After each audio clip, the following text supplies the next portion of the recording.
Hello, welcome back.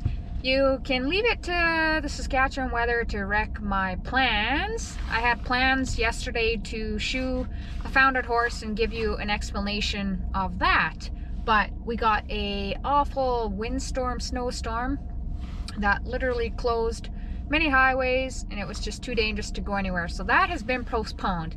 So anyways, I think I'm going to answer a few questions that you guys have left in some comments. Starting with, do I sharpen my own tools?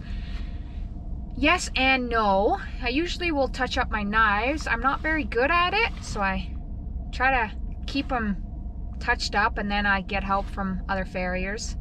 That's my goal for this year, is to learn how to get my knives nice and sharp. As for nippers, I usually send them away once a year. They'll go out to the States and get refinished, I guess is what they call it, and a company will put a nice sharp edge on there and kind of fix all the kinks. As for rasps, usually I can get through about 30 horses with a rasp. My goal this year is to start buffing them a little bit. I've heard of other farriers buffing their rasps on the buffing wheels, and they can, like, I don't know, get several hundred horses out of doing that instead of just the 40 or 50. So that's my goal this year, is to also start buffing my rasps and get a little bit more life out of them. Someone was asking about the cost of owning horses. That is such a loaded question. There's so many different variables, whether you have to board it or if you own land, if you make your own hay or if you buy hay, buying feed.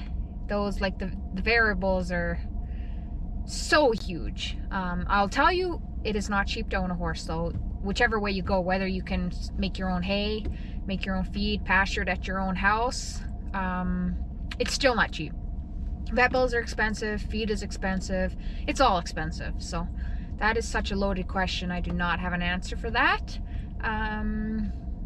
Yeah, can't think of any other ones off the top of my head, but if you have any questions, leave them below and I'll try to answer them. About all I can do for you right now is just insert a trim video from last week.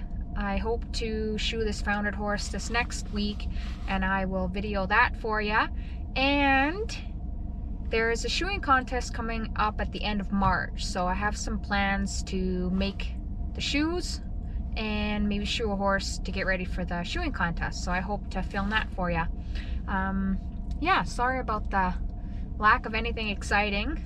Thanks for watching. I hope you enjoy.